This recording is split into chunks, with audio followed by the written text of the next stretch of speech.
안녕하세요. AWS 리인벤트 리캡 for 데이터 아날리스트 발표를 맡게 된 변규현입니다. 먼저 저에 대해서 간단히 소개하자면 현재 당근마켓에서 개발을 하고 있습니다. 현재 채팅 플랫폼을 개발하고 있고요. 그리고 작년에 AWS 서버리스 히어로가 되었습니다. 그래서 서버리스 관련한 발표 및 공부를 하고 있습니다. 또한 고언어를 주로 사용하는데요. 당근마켓에 온 이래로 쭉 고언어로 개발을 하고 있습니다. 그리고 누구보다 개발을 잘하고 싶어 합니다. 하나하나 공부하고 그리고 모르는 거 찾아보면서 배우는 거를 즐겨 하고 있습니다. 그러면 이제 오늘 다룰 내용에 대해서 알아보려고 하는데요. 왜 데이터 분석이 어려운지 먼저 알아야겠죠. 데이터 분석을 하기 위해서는 많은 것들을 알아야만 해요. 데이터 분석을 하기 위해서는 우리가 어떠한 데이터 파이프라인에 대해서도 알아야 되는 거고 그에 대한 기반 작업들에 대해서도 알아야 되고 그리고 그것들을 실제로 할 줄도 알아야 되고 그런 것들이 왜 어려운지 알아야 하고요. 그리고 근로 데이터 분류를 통해서 이것들을 어떻게 해결할 수 있는지 그 방법들에 대해서 한번 고민을 해보려고 해요. 그리고 아무리 데이터 분류가 좋다고 해도 이걸 실제로 보지 못한다면 우리가 직관적으로 알아듣기가 어렵잖아요. 그래서 글로 데이터 분류 데모를 통해서 우리가 어떻게 이것들을 해결하고 있는지 이것들에 대해서 실제적으로 보면서 하나하나 알려드리려고 합니다. 그러면 데이터를 준비하는 과정에 대해서 먼저 한번 알아보려고 해요. 데이터를 준비하는 과정에 대해서 얘기를 하면은 먼저 ETL이라는 말을 많이 들어보셨을 텐데요. 그 중에서 뭐 익스트랙션을 하고 로딩을 하는 단계가 있어요. 데이터를 직접 추출을 하고 이거를 로딩하는 단계가 있는데요. 이런 것들에 대해서 실제로 구현을 하기 위해서는 내가 뭐 스파크 클러스터라든지 아니면 AWS를 사용하고 있다면 EMR이나 이런 것들에 대해서 이미 알고 있어야 해요. 아니면 뭐 로컬 코드에서 뭐 파이썬 코드라든지 아니면 스칼라 코드라든지 이런 것들로 직접 구현을 해야 하죠. 그리고 클리닝을 하거나 노멀라이제이션이 필요해요. 이 데이터를 클리닝 한다는 말은 필요 없는 데이터들을 다 삭제한다는 거예요. 그리고 노멀라이제이션을 한다는 거는 이 데이터를 일반적인 형태로 보이게 만들어주는 것이죠. 근데 그런 것들을 실제로 구현을 하는 거는 어떻게 보면은 사람들이 제일 어려워하는 영역 중에 하나예요. 왜냐하면 처음에 시작할 때 이걸 알아야 뭔가 시작을 할 수 있는데 이거 하는 것 자체가 코드를 기반으로 다 작업을 진행하고 있거든요. 그래서 이거를 공부하는 단계가 생각보다 어렵다고 생각을 해요. 그리고 아무리 이것들을 하나하나 한다 하더라도 이 서비스라는 거는 결국엔 규모 싸움이기도 하거든요. 데이터가 작을 때는 내가 맥북 하나에서 모든 거를 다 돌릴 수가 있어요. 그런데 만약에 서비스가 커진다라고 하면은 내가 다뤄야 하는 데이터들은 뭐 기가 단위가 아니라 뭐 기가 메가 단위가 아니라 테라 그리고 뭐 페타 또는 그 이상의 데이터 크기에 대해서 우리가 직접 핸들링을 해야 되거든요. 그럴 때는 이런 컴퓨팅 리소스 자원들을 오케스트레이션을 해야만 하는 거예요. 스케일이 커져감에 따라서 우리가 내가 클러스터의 사이즈를 키우고 여기에 대해서 병렬 처리를 하고 이것들을 직접 내가 공부를 하고 하나하나 해결을 해야 하는 거죠. 그래서 데이터 준비에 보내는 80% 데이터 준비에는 80%의 시간을 보낸다고 해요. 여기를 보시면은 데이터 엔지니어도 있고 ETL 디벨로퍼도 있고 데이터 아날리스트도 있고 데이터 사이언티스트가 있어요. 근데 주로 우리가 보통 느끼는 것들은 데이터 아날리스트와 데이터 사이언티스트의 일들을 직접적으로 보고 있어요. 어떻게 보면 결과물들을 보고 있는 거죠. 이 사람들이 분석한 형태, 그리고 이 사람들이 분석한 그래프, 그리고 이 사람들이 뽑아놓은 도표, 그리고 이 사람들이 그걸로 가치를 창출해내기 위한 비즈니스 차트라든지 그런 것들이 다 있는데요. 근데 그런 것들을 보여주기 위해서는 이 앞에 데이터 엔지니어와 ETL 디벨로퍼들이 많은 힘을 쓰고 있어요. 데이터 엔지니어 같은 경우는 뭐 저희 회사를 예로 든다면은 저희 데이터 엔지니어 분께서는 실제로 데이터 파이프라인을 전체적으로 구축을 하고 있어요. 이 데이터 구축을 하기 위해서는 내가 웹서버 설계도 해야 돼요. 왜냐하면 데이터들이 나에게 들어올 때 그 데이터들을 받아서 처리하는 서버가 필요하거든요. 그럼 그 서버 관련해서도 자기가 최적화하는 지식이 있어야 되고 그럼 그 웹서버에 이제 많은 데이터들이 들어오고 있는데 그 데이터들을 가공을 해야 되잖아요. 그럼 가공을 하는 단계에서는 또 다른 파이프라인에 이 데이터들을 넘겨서 이것들을 가공하는 단계가 있어요. 그리고 이것들을 로드를 하거나 이것들을 처리하기 위해서는 내가 뭐 스파크 클러스터라든지 아니면 뭐 EMR 클러스터라든지 아니면 AWS에서 글루를 사용해서 어떻게 ETL 작업을 처리할 수 있는지 그것들에 대해서도 공부를 해야 돼요. 그러면은 데이터 엔지니어로서 나는 당장 서비스를 위해서 데이터 아날리스트를 하고 싶은 거예요. 아날리틱스를 하고 싶은 건데 이것들을 하고 싶어도 내가 데이터가 준비가 되어 있지 않으면 어떠한 것도 못 하는 거죠. 실제로 막 우리가 비즈니스에 대해서 쿼리를 날리고 이거의 차트를 보는 거는 한순간에 끝나는데 그 전에 이 데이터를 뽑고 준비하고 그리고 이게 제대로 된 데이터인지 아니면 내가 더 필요한 데이터가 무엇인지 이것들을 아는 과정이 굉장히 중요하다고 생각을 해요. 거기에 있어서 가장 필요한 분들은 데이터 엔지니어와 ETL 디벨로퍼인 거죠. 그렇다고 내가 그냥 ETL 디벨로퍼가 되고 싶다 그러면은 그냥 ETL 디벨로퍼가 되는 게 아니라 내가 실제로 뭐 개발에 대한 기본적인 수준도 어느 정도가 돼야 돼요. 일반적인 서버 개발의 역량을 넘어서서 데이터를 처리하는 대용량 데이터를 처리하는 것들에 대해서도 이해를 해야 되고 그리고 서비스가 커짐에 따라서 만약에 글로벌 서비스를 지향을 한다. 그러면 이 데이터들에 대해서 한 곳에서 처리를 할지 그럼 국가별로 관리를 할지 이런 것들에 대한 결정도 직접 하고 근데 만약에 나는 데이터 아날리스트가 내가 한 곳에서 보고 싶다. 이걸 차트를 한 번에 보고 싶은데 이런 데이터를 뽑아달라. 그러면 데이터 엔지니어들은 그걸 뽑기 위해서 수많은 아키텍처적인 고심을 해요. 거기에 대해서 많은 오버헤드가 있고 어떻게 보면 이분들이 작업을 하는 거는 코드를 어느 정도 짜더라도 그리고 실제로 이걸 눈으로 보는 단계는 이걸 돌려놓고 데이터가 나왔을 때 제대로 됐는지 확인하는 단계가 있고 이런 것들을 하나하나 해야 되잖아요. 그게 굉장히 많은 시간과 노력을 필요로 하고 있는 거죠. 그래서 이렇게 한 장의 표로 제가 정리를 해봤는데요. 데이터 준비하는 거는 이런 이유로 어려워요. 만약에 제가 데이터 엔지니어가 지금 현재 되고 싶다라고 하면 저는 파이썬 잘 못해요. 스칼라도 잘 못하고. 근데 파이썬이나 스칼라나 이 데이터를 처리하는데 최적화된 랭귀지를 내가 공부를 해야 돼요. 그러면은 내가 파이썬이랑 스칼라를 직접 공부를 하고 이 언어로 데이터를 변환하는 코드를 직접 작성을 해야 돼요. 저한테 익숙한 언어인 고언어로 작성을 해도 되겠지만 그 고언어 자체는 어떻게 보면 스파크 클러스터 여태까지 알려져 있는 방식의 데이터 파이프라이닝 방식에서 고언어로 하는 방식이 아직 없기 때문에 내가 더 고생을 많이 하죠. 그래서 그냥 언어를 빨리 배우고 이걸 하는 게 나은데 이거를 언어를 배우고 일반적으로 적용하는 단계는 생각보다 힘든 거죠. 그리고 코드로 작업하기 때문에 일반적으로 그냥 내가 SQL을 짤 줄 안다라고 해서 엔지니어로서 일을 할 수가 없어요. 왜냐면 SQL을 짜는 거랑 실제로 엔지니어링적인 역량을 가지고 내가 파이프라인을 구축을 하는 거랑은 차원이 다른 얘기거든요. 그리고 이 데이터들을 저장을 하기 위해서는 이 데이터가 어떤 네트워크를 타는지 이게 어떤 저장소에 가는지 이것들을 알아야 하기 때문에 만약 AWS라고 하면은 VPC 내에 이 가상 네트워크 상에서 S3에 들어갈 권한이 있는지 아니면 내가 특정 인스턴스에 들어갈 권한이 있는지 이런 데이터를 옮겨야 되는데 각 클라우드 리소스에 대한 권한 관리들을 내가 다 이해하고 있어야 돼요. 그러면 클라우드 엔지니어에 대한 역량도 필요로 하고 있는 거죠. 그래서 난 분석을 하고 싶은데 분석을 위한 준비만 나 이 필드만 빠지고 싶은 거야. 근데 그래도 그걸 구현하기 위해선 나는 이 AWS에 대해서 공부를 하고 다른 랭귀지들도 공부를 해야 하는 거죠. 그리고 이 데이터를 이제 한번 뽑았어요. 이걸 다 뽑았는데 그럼 내가 근데 이게 살짝 다른 것 같아. 이거를 다시 다 여기 필드를 빼줘 아니면 이 필드를 변형을 해줘 라고 해서 이거를 작업을 부탁을 하면은 나는 이와 같은 파이프라인 작업들을 계속 반복을 해야 되는데 이게 코드로 관리가 되어 있다 하더라도 이 코드를 하나하나 이 버저닝을 하고 여기서 하나하나 체크를 하고 이걸 관리를 하는 것 자체가 어느 정도 오버헤드가 있어요. 물론 완전 크리티컬하진 않아요. 차라리 코드라도 있으면. 그렇기 때문에 이 모든 과정을 준비하고 결정하고 진행하는 데에는 많은 작업 시간을 필요로 하고 있는 거죠. 그래서 실제로 데이터 엔지니어 저희 회사에 계신 분 보면은 이제 쿼리 날려놓고 커피 한잔 하고 와서 아직도 안 나왔네 결과가 아니면 파이프라인을 돌려놓고 이거 잡 끝나려면 내일 돼서야 확인할 수 있는데 이러면서 얘기를 하시더라고요.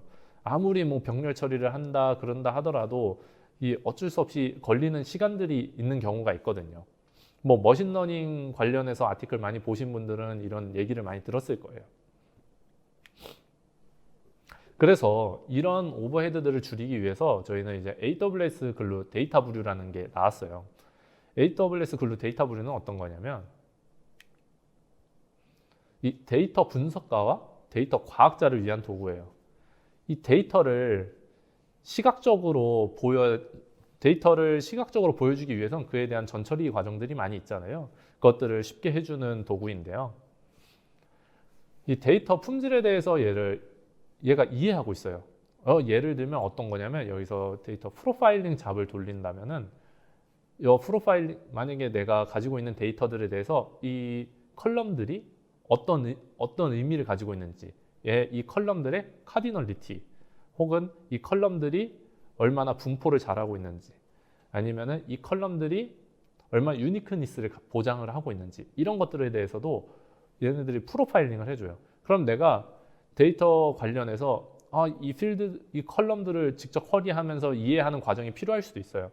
그런데 얘네들이 프로파일링을 해줌으로써 내가 편하게 이 데이터 셋에 대해서 더 빨리 이해하는 거죠. 그게 글루 데이터 부류에서 한 화면에서 지원을 해주고 있어요. 실제로 데이터에 대해서 시각적으로 내가 이 컬럼들에 대해서 확인할 수 있는 것들을 더 편하게 할 수 있는 거죠. 그리고 내가 클린을 하거나 노멀라이즈를 하는 데이터, 계속 말씀드렸잖아요. 여기 코드로 이것들을 직접 처리하는 게 생각보다 귀찮다고. 근데 이것들을 그냥 한 화면에서 그냥 이 필드 없앴으면 좋겠어, 없애고 그냥 오케이 하면은 그런 데이터가 탁 나오고, 이런 식으로 하면은 상당히 편하잖아요. 그렇게 모두 되길 바라잖아요. 근데 그걸 못하니까 우리가 코드로 짜고 있는 거고. 근데 이런 것들을 이제 글루 데이터 부류 콘솔에서 이것들을 하나하나 할 수가 있어요. 그리고 이 데이터 파이프라인을 내가 구축했는데, 이것들을 실제로 이 상관관계를 코드로 관리하고 있다면 나는 코드를 읽을 줄 아는 사람이어야 되는 거잖아요. 근데 그 코드를 직접 읽고 이 머릿속에 보통 사람들이 뭔가 글을 읽으면 머릿속에 한번 그림을 그려보잖아요. 근데 이것들이 알고 보면 결국엔 파이프라인 이렇게 노드들이 있고 이걸 연결하는 선들이 있는 그런 형태란 말이에요. 이것들에 대해서 비주얼리 맵 데이터 리니지라고 써 있는데, 이 리니지가 게임 리니지가 아니고 실제로 이 잡이나 이 데이터의 상관관계들을 이 선으로 연결해줘서 내가 이 데이터가 떨어져서 어디로 들어가는지, S3로 떨궈지고 있는지, 아니면 그 전에 레시피가 어떤 건지, 이런 것들을 하나하나 확인할 수 있게 화면으로 보여주고 있어요. 그리고 그 자리에서 내가 그 잡을 트리거를 할 수도 있고요. 그리고 이것들에 대해 우리가 글루를 사용하다 보면은 내가 만약에 데이터가 점점 커진다, 그러면 글루에서 사용하는 컴퓨팅 파워를 점점 늘려서 컨커런트하게 뜰 수 있는 컴퓨팅 리소스를 점점 늘려서 스케일에 대응을 할 수가 있거든요. 그거랑 비슷해요. 얘네들은 이 스케일이 커짐에 따라서 내가 이것들을 어떻게 처리를 할지 얘네들이 하나하나 봐주고 거기서 힌트를 주고, 그래서 내가 스케일에 맞게 내가 직접 잡을 어드밴스드 옵션에 가면은 그냥 내가 패러럴하게 몇 개의 컴퓨팅 리소스를 쓰겠다, 이런 것들을 지정해서 내가 데이터가 많더라도 바로바로 대응할 수 있도록 도와주고 있어요. 그래서 데이터 분석가가 예전에는 이제 데이터 분석을 하기 위해서 내가 엔지니어링적인 역량이 만약에 조금 부족을 했다라고 하면은 데이터 부류로 맨 처음에 전처리하는 과정들을 클릭만으로, 아니면 거기서 그냥 보이는 그림만으로 내가 하나하나 이해하면서 정리해 나가고, 내가 분석하기 위한 데이터셋들을 이 데이터 부류로 준비할 수 있는 거죠. 지금에 들어서는 예전처럼 데이터 엔지니어링적인 역량을 많이 필요로 하지 않을 수가 있어요. 만약에 엄청 큰 회사다라고 하면은 당연히 엔지니어링 역량이 필요하죠. 근데 일반적인 회사에서는 그런 것들을 필요로 하지 않아요. 그렇기 때문에 내가 바로바로 볼 수 있는 데이터셋을 준비하는 것들은 일반적인 그냥 개발자나 아니면 혹은 분석가가 바로바로 준비할 수 있게 되는 거죠. 그래서 제가 데모를 준비를 했는데요. 데모를 영상으로 준비를 할까, 아니면 실제 제가 여기서 데모를 시연을 할까, 이런 고민을 했는데 그거는 어려울 것 같고, 오늘은 제가 준비한 데모는 여기서 오늘 제가 하나하나 그냥 스크린샷을 다 찍어놨어요. 그 스크린샷을 통해서 다 전달해 드리려고 하고요. 그리고 그 스크린샷을 보면은 제가 하나하나 요소 찍어가면서 말씀을 드릴 예정이니까 그거 보시면서 이해하면은 금방 따라오실 수 있을 것 같아요. 그래서 데모에서는 어떤 걸 다루냐면 이 데이터에 대해서 프로파일링을 어떻게 하는지 그거에 어떻게 쉽게 되는지 이런 것들을 한번 볼 것 같고요. 그리고 빌드 레시피라고 하면은 레시피를 어떻게 생성을 하고 이 레시피들을 통해서 어떻게 잡을 실행하는지 이것들을 확인할 거예요. 그리고 이것들에 대해서 오케스트레이션을 어떻게 할 수 있는지 아니면 이거 스케줄링을 어떻게 할 수 있는지 뭐 이 레시피를 어떻게 리유즈할 수 있는지 이런 것들은 제가 이 화면에서 옵션으로 들어가 있는 게 있을 거거든요. 그걸 통해서 전달해 드리려고 해요. 네, 그럼 데모를 시작하도록 하겠습니다. 먼저 지금 AWS 콘솔에 접속을 해서 이제 검색을 해보시면 서비스들을 AWS 글루 데이터 부류가 이제 검색이 될 거예요. 그 데이터 부류로 들어가시면 아직 한국에는 열리지 않았고요. 제가 가까운 도쿄로 이번에 테스트를 진행을 하려고 해요. 한국은 조만간 들어오겠죠. 그래서 먼저 글루 데이터 부류로 들어가서 여기 크리에이트 프로젝트라는 여기 버튼이 있어요. 이 버튼을 보면 이 버튼을 먼저 눌러 보면은 이제 이런 화면이 나와요. 이 프로젝트 네임이 있고 그리고 레시피 디테일이 있어요. 이 레시피 디테일에다가 내가 이 프로젝트에서 처음에 사용할 레시피에 대한 네임을 집어넣는 거고요. 그리고 이 프로젝트 네임은 제가 베이비 네임으로 진행을 하려고 해요. 이 베이비 네임이 뭐냐면 옛날 데이터셋을 얘네들이 샘플로 제공을 하고 있어요. 그리고 샘플 파일에서 이제 여기 보면은 popular names for babies in 2020이라고 있거든요. 요거를 클릭을 해주시면 돼요.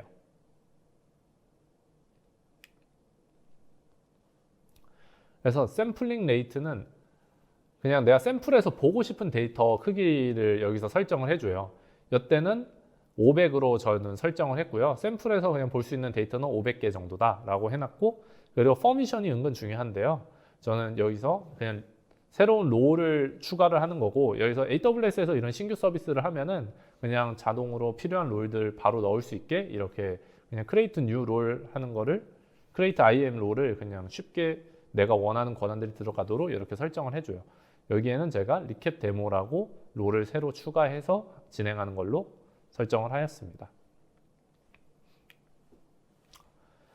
그러면 여기 프로젝트를 보면은 이렇게 프로젝트를 생성하면은 이걸 볼 때까지 한 1분도 아니죠. 한 30초에서 1분 정도 걸려요. 이 30초에서 1분 사이에 프로젝트가 다 생성이 되는데요. 이 프로젝트 설정된 화면을 보면은 여기에 이제 샘플 500개가 여기에 출력이 돼요. 제가 아까 500개라고 설정을 해놔서 여기에 500개 정도만 나오고요. 그리고 여기 상단에 보면 수많은 우리 엑셀이랑 좀 비슷하죠. 엑셀에서 보이는 형식으로 돼 있는데 여기에 대해서 유니크니스나 이런 유니크나 아이디의 베리언스나 이런 것들을 다 여기 화면에서 볼 수가 있어요. 네, 여기서 보시면은 스키마라고 있어요. 지금 프로파일에 빨간 박스가 있는데 스키마를 먼저 가서 보고 그 다음에 프로파일로 이동을 할게요. 이 스키마를 먼저 보면은 이 베이비 네임에 대한 이 컬럼 네임들이 다 나와요. 어떤 컬럼들을 가지고 있는지 카운트가 있고 젠더가 있고 아이디가 있고 네임이 있어요. 거기에 대해다가 여기 오른쪽을 보시면은 여기 데이터 퀄리티라고 있어요. 이 데이터의 퀄리티가 어느 정도인지 얘네들이 내부적으로 한번 프로세스를 돌려서 이 퀄리티에 대해서 한번 판단을 해줘요. 그렇기 때문에 내가 어떤 데이터를 갖고 있는지 이 타입이 뭔지 여기서 바로 확인이 가능한 거죠. 이 스키마에서.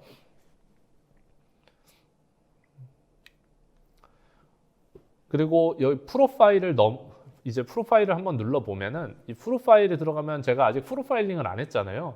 이 데이터셋에 대해서 프로파일링을 하는 게 필요해요.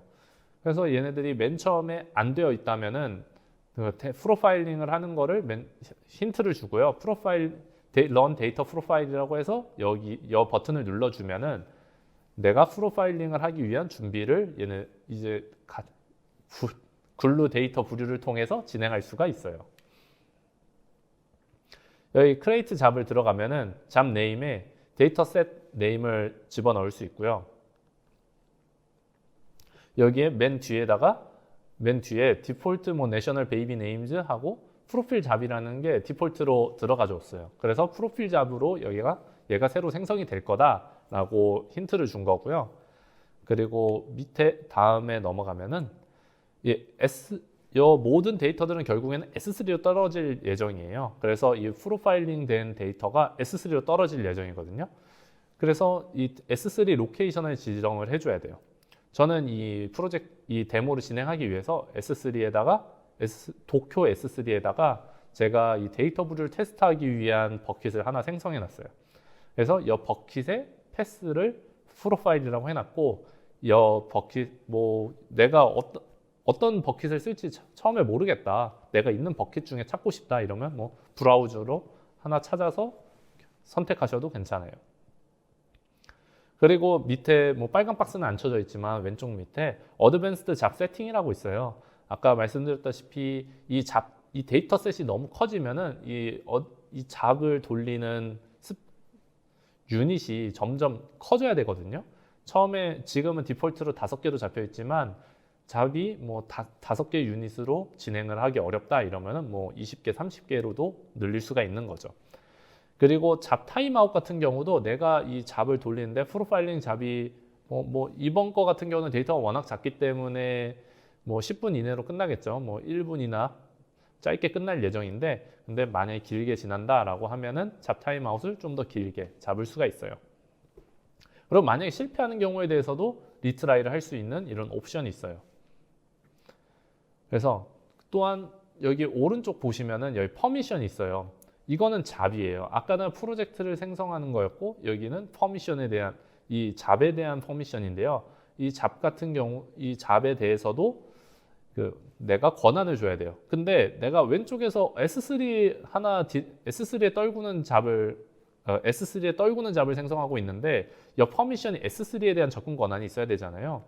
저 맨 처음에 이거 데모 준비할 때 알아서 넣어주겠지 하고 그냥 크리에이트 롤을 했는데, 현재는 안 되는 것 같고요. 그렇게 하면은 여기서 여기에 지정해 놓은 롤 네임이 있잖아요. 지금 리캡 데모라고 생성했던 그 롤에다가 해당 S3에 대한 접근 권한을 하나 추가해 줘야 돼요.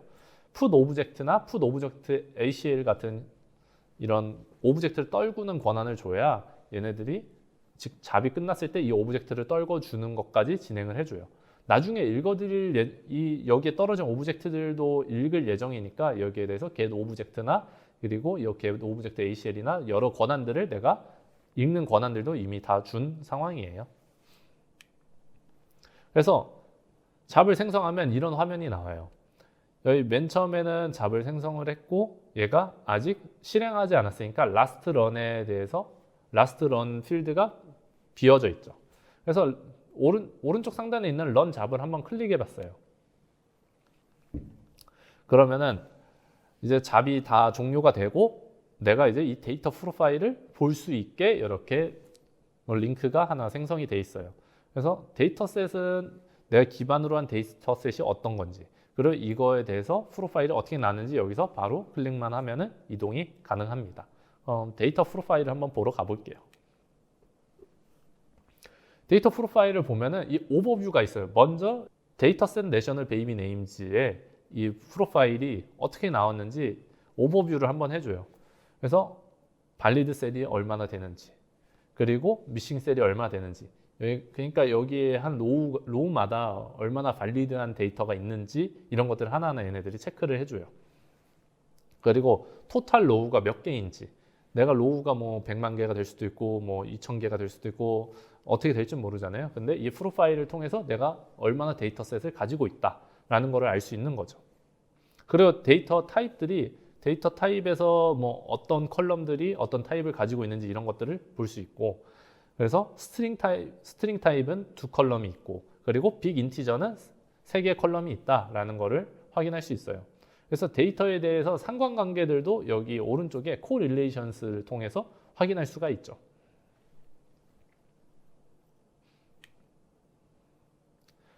그래서 그래서 데이터 프로파일 오버뷰에서 이제 컬럼 스태티스틱스로 넘어갈게요. 컬럼 통계로 넘어가면은 이제 각 컬럼마다 어떠한 특성들을 가졌는지 이 프로파일 도구가 다 알려줘요. 뭐 딱 보이는 거는 여기 일단 이름마다 카운트가 있었잖아요. 어떤 이름이 몇 명이었는지 이런 카운트가 있었을 텐데요. 이 카운트에 대해서 코릴레이션 관계를 뭐 해줘요. 코릴레이션도 확인을 할 수가 있고, 여기 코릴레이션스 위에 빨간 박스는 없지만 데이터 인사이츠라고 있어요. 여기 자세히 보시면 카디널리티라고 있고, 이 카디널리티가 낮다고 나와 있어요. 이거는 실제로 카디널리티로 사용하기 쉽지 않은 값이라는 거죠. 그리고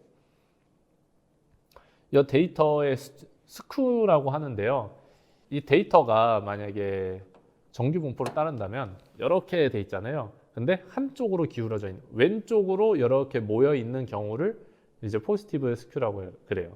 이름이 적은 사람, 이 카운트 같은 경우는 이름이 많은 사람들이 아무리 카운트가 많아봤자 다양한 이름의 사람들보다 적잖아요. 그래서 왼쪽에 이 포지티브 스큐가 나타나고요. 그리고 다음으로 넘어가서,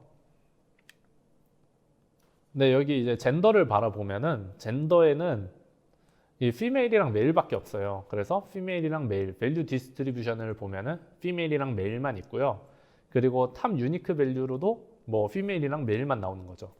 그 위에, 오른쪽 위에 데이터 인사이츠를 보면은 카디널리티가 로우라고 나와요. 이걸로 뭐 유니크 키나 이런 걸 쓸 수 없다고 볼 수 있는 거죠.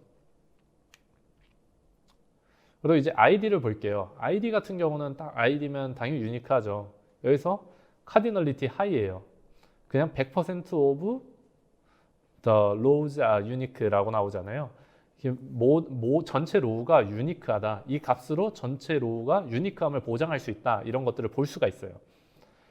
그래서 밸류 디스트리뷰션도 그냥 다 평탄하게 똑같이 일자로 나오죠. 이거는 이제 카디널리티가 높기 때문에 이러한 것을 보여주는 거예요. 그래서 이것들에 대해서 제가 데이터 리니지를 한번 봤어요. 어떻게 나오냐면 S3에 먼저 샘플 데이터 셋들이 S3에 있잖아요. 이 샘플 데이터에 대해서 S3에 있는 거를 저희 데이터 부류가 가져와서 데이터 셋 형태로 준비를 해준 거죠. 그리고 이 데이터 셋 형태로 준비된 거를 제가 새로 생성한 프로젝트에 넣어준 거예요.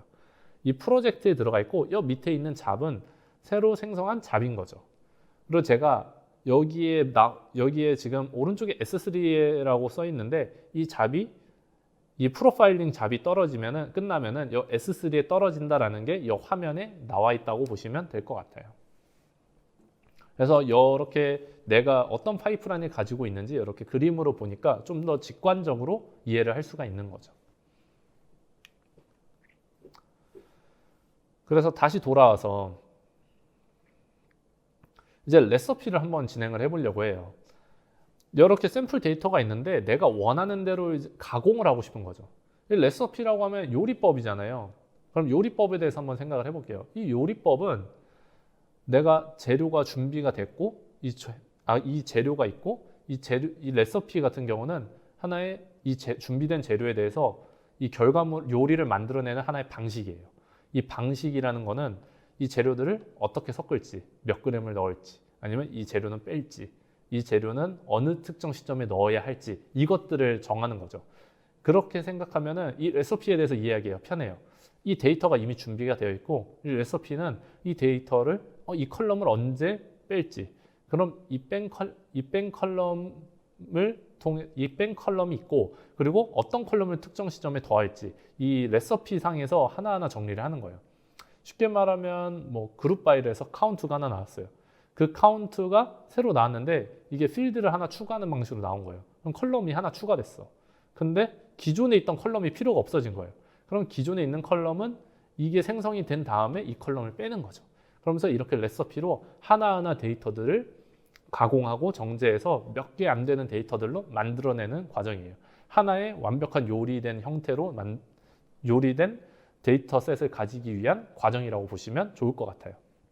그래서 하나하나 이 데이터들을 바라보면서 제가 이 레시피들을 빌드를 할 예정이에요.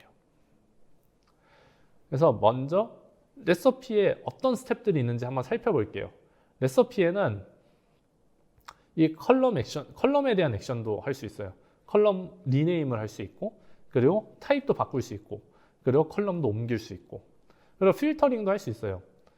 특정 밸류들에 대해서 필터링을 해서 내가 원하는 밸류만 남은 것들을 따로 뽑아낼 수가 있어요. 그리고 포매팅도 할 수 있죠. 어지간해서 영문으로 된 이름이 데이터셋이 저는 완벽하게 다 첫 글자가 대문자고, 그리고 두 번째부터는 다 그냥 영어 글씨 쓰듯이 두 번째부터는 소문자라고 되어 있을 거라는 생각을 하지만, 혹시 몰라서 막 이런 거 소문자로 다 바꿔야 될 수도 있잖아요. 막 누가 이름을 누군 대문자로 시작하고 누군 소문자로 시작하는 경우가 있으니까 뭐 그냥 인터넷에서 텍스트 박스에서 입력을 하는 거잖아요. 그래서 이런 것들에 대해서 그냥 노멀라이즈 작업을 하는 거고, 그리고 클린 작업, 그냥 필요 없는 뭐 넘버나 데이터들을 하나하나 지워내는 과정이 필요한 거죠. 그리고 필요한 밸류들을 꺼내거나 아니면은 뭐 발리드하지 않은 밸류들을 하나하나 지운다거나, 그리고 뭐 특정 값들이 duplicated 돼 있어요. 그러면은 이것들도 삭제를 하거나, 그리고 컬럼들을 스플릿을 하거나, 그리고 아니면 컬럼을 머지를 하거나, 뭐 아니면 펑션을 통해서 여러 가지 카운트를 하거나 아니면 썸을 하거나 아니면 에버리지를 내거나 여러 가지 작업들을 할 수 있는 거죠. 그래서 이 레시피에 이 다양한 이 250개 가까이 된 빌트인된 스텝들이 있거든요. 이것들을 하나하나 사용을 하면은 내가 원하는 거의 모든 형태의 데이터 가공이 이루어질 수가 있어요.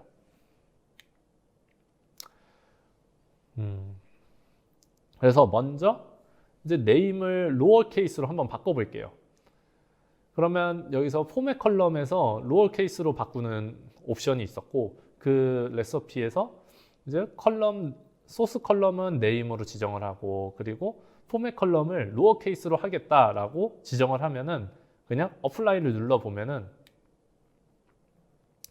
이렇게 모든 체인 네임이 로어 케이스로 바뀌었다는 게 오른쪽에 레시피에 추가가 되고, 그리고 여기 왼쪽에 보시면은 이 소스가 네임이잖아요. 이 소스 제가 이 파란색으로 칠해져 있는 이 영역은 지금 전부 다 로어 케이스로 바뀌었어요. 이전 장에서는 대문자로 되어 있죠. 그런데 이게 소문자로 바뀌었죠. 이런 노멀라이즈하는 과정을 하는 거죠. 그래서 뭐 코드로 하면은 뭐 로어 케이스, 투 로어 케이스 이런 함수를 호출을 하겠지만, 그냥 여기서 클릭하고 바로 로어 케이스로 변환을 한 거를 샘플에서 확인할 수가 있어요. 아직까지는 실제로 데이터가 뽑힌 단계는 아니에요. 레시피는 말 그대로 레시피고 이걸로 어떤 게 나올지 하나하나 보는 거니까요. 그래서 이제 저는 이 아이디는 통계를 내는 데는 아이디는 필요가 없거든요. 뭐 엄청 유니크하지만 솔직히 통계 내는 데는 필요 없고, 하나의 내가 이것들을 관리하는 데는 뭐 쓸 수 있겠지만 그냥 저는 통계 내는 과정이니까요. 그래서 이 아이디 컬럼을 그냥 삭제를 할게요. 어차피 필요 없는 데이터예요. 그래서 델레트 컬럼으로 삭제를 했습니다. 그러면 이제 왼쪽 화면에 델레트 해서 아이디가 없어졌죠. 근데 이제 젠더에서 저는 아까 피메일만 보고 싶다고 했었어요. 그래서 피메일만 남도록 지정을 하려고 해요. 그래서 젠더에서 start with 해서 F로 시작하는 거는 전부 걸러내겠다라고 이제 필터링을 했어요. 걸러내겠다가 아니라 이거 F로만 된 거를 보여주겠다. 그러고 이제 네임에서 저는 그 미국에서 이 베이비 네임이 알파벳마다 이 A로 시작하는 사람이 많은지 아니면 B로 시작하는 사람이 많은지 그것들을 한번 보고 싶었어요. 그래서 첫 글자만 따서 이 첫 글자에 대한 사람들만 뽑고 싶은 거예요. 그래서 이 크리에이트 컬럼을 통해서 이 새로운 name first character라는 컬럼을 새로 만들고, 거기에 대해서 서브스트링으로 첫 번째 글자만 빼서 새로운 컬럼을 팔 예정이에요. 이 값으로 나중에 그룹 바이를 하고 통계를 할 예정이니까요.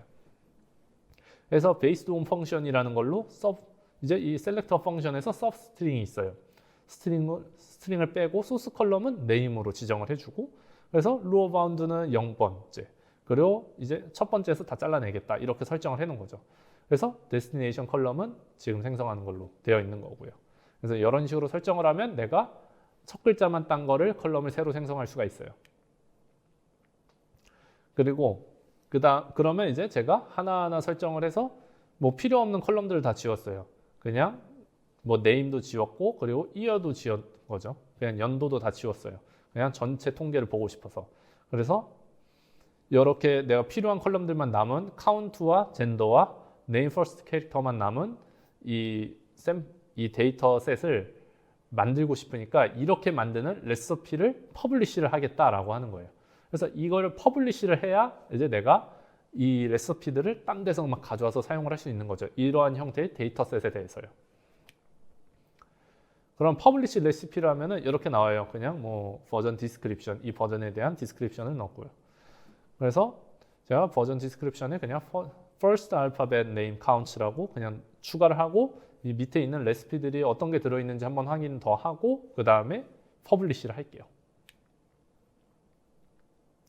그러면 여기 왼쪽에 보시면 이제 레시피 탭으로 와 있는 게 보이죠. 이 레시피 탭에서 보면은 베이비 네임 레시피라고 하나 새로 생성이 되어 있어요.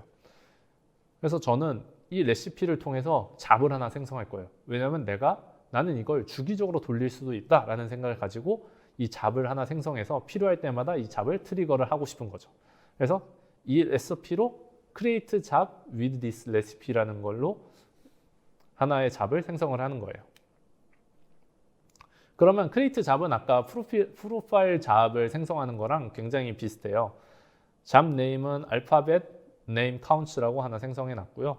그리고 잡 인풋은 이제 프로젝트를 선택을 한 거죠. 왜냐하면 내가 선택한 데이터셋에 대한 프로젝트가 있고 이것에 대해서 이 잡을 실행을 할 거니까 이 프로젝트 잡 인풋은 이 프로젝트가 되는 거죠. 그래서 셀렉터 프로젝트라면 베이비 네임이 되는 거예요. 그래서 잡 아웃풋 세팅을 가면은 저는 쉽게 보기 위해서 지금 현재 CSV로 했고요. S3 로케이션은 아까 프로파일 잡은 프로파일 패스에다가 넣었는데 이번에는 알파벳이라는 패스에다가 넣으려고 해요. 다시 방금 전 화면으로 돌아와서 이렇게 S3로 떨어진 데이터가 있잖아요. 이 S3에 떨어진 데이터를 기반으로 다시 데이터셋을 한번 생성을 하고 싶은 거예요. 제가 이전에 이미 데이터셋을 통해서 프로젝트를 생성하고 이런 과정을 겪었는데 이 데이터를 내가 원하는 형태로 내가 생성한 레시피로 잡을 생성을 했잖아요. 이 잡으로 원하는 데이터가 S3에 떨어졌고 이 S3에 있는 데이터를 통해서 나는 다시 이거는 S3에 떨어진 데이터니까 다시 이건 데이터셋이라고 생각할 수 있잖아요. 근데 아직은 데이터셋이 아니니까 나는 이걸 데이터셋으로 알고 싶다. 데이터셋을 그래서 생성하는 로직을 한번 태워보고 싶다라고 생각을 하기 때문에 이걸 데이터셋으로 한번 생성을 해볼게요. 그러면 다시 데이터셋을 생성하러 가면은 이제 new connection이라고 해서 new dataset 디테일이 보이죠. 이 데이터셋에 대한 새로운 디테일을 제가 지정을 하는 거예요. 그래서 S3 패스로 알파벳 패스에 들어간 이 데이터셋 CSV에 대해서 제가 새로운 데이터셋을 퍼블리시를 할 예정이에요. 퍼블리시라기보다는 뭐 create 데이터셋이죠. 여기는. 그러면 이제 이 데이터를 통해서 데이터셋을 생성을 했어요. 그러면 아까 내가 만들었던 최종 형태의 데이터 모양이 나오죠. 그래서 이거는 어떤 거냐면 제가 아까 만들었던 그 데이터셋에서 이번에는 여기 오른쪽에 있는 옵션들 한번 읽어볼게요. 방금 전에 이 모든 과정을 또 다시 여기서 말하려면 많이 길어지고 레시피를 다시 만들어서 제가 알파벳 하나하나마다 몇 명의 사람들이 있었는지 이것들을 통계를 여기서 추출을 해낸 거예요. 이건 어떤 거냐면 레시피로 젠더가 이제 더 이상 필요 없어졌잖아요. 아까 피메일만 남겨놨기 때문에 컬럼 젠더를 삭제를 하는 레시피가 오른쪽에 있어요.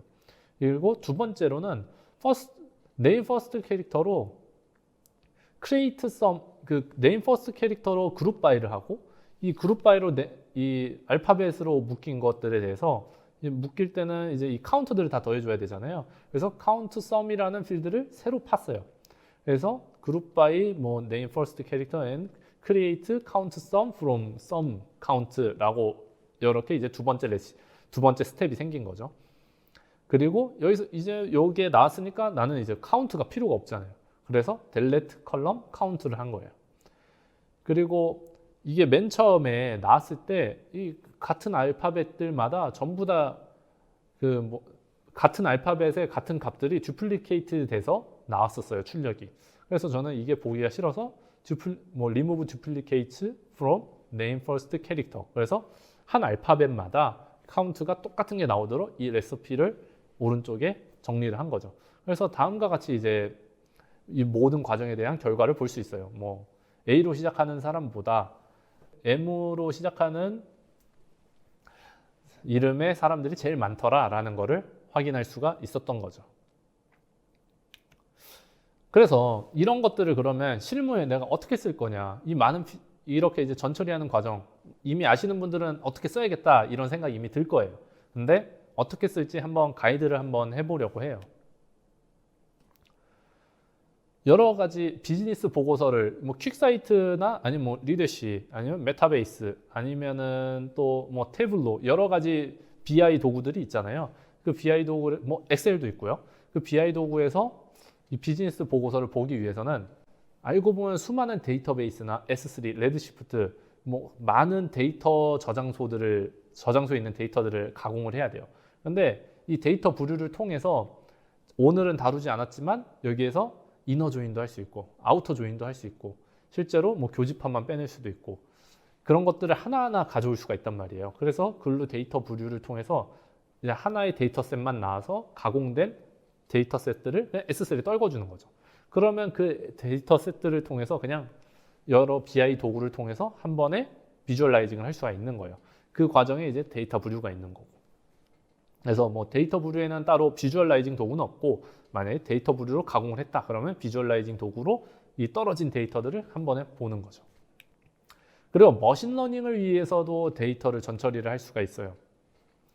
이 데이터 부류 아까 보시면 머신러닝 하시는 분들이 솔깃했을 수도 있어요. 데이터 전처리 작업은 은근 귀찮거든요. 근데 데이터 부류로 그냥 필요한 데이터들만 그냥 뭐 클리닝하고 노멀라이즈하고 뭐 다른 데이터랑 뭐 조인을 하고 그런 결과에 대해서 그냥 S3로 딱 아웃풋을 떨구면 이 떨궜을 때 뭐 이벤트 트리거를 통해서 머신러닝이 돌아가도 되는 거고 아니면은 뭐 그냥 매일 그냥 스케줄러에 의해서 떨어진 데이터에 언제쯤 떨어질 것이다라는 걸 항상 알고 있으니까 머신러닝 파이프라인에서 그냥 인퍼런스를 해도 되고 아니면 실시간으로 들어오는 데이터에 대해서 일정 부분만 데이터 부류로 S3로 떨구면 그거에 대해서 인퍼런스를 해도 되고 여러 가지 작업들을 할 수 있을 것 같아요. 그래서 이것들에 대해서 저는 이번에 리인벤트 발표자를 통해서 많이 공부를 했고요. 그리고 데이터 부류에 대해서 실제 뭐 내용들이 궁금하면 피처를 들어가면 하나하나 정리가 되어 있어요. 그래서 거기서 확인해 보시면 좋을 것 같아요. 그리고 당근마켓에서 함께할 분을 채용하고 있어요. 뭐 이거는 가볍게 보시고 뭐 멈춤해서 QR코드 찍어 주셔도 좋을 것 같습니다. 그러면 감사합니다. 네, 오늘 발표 드려주셔서 감사합니다.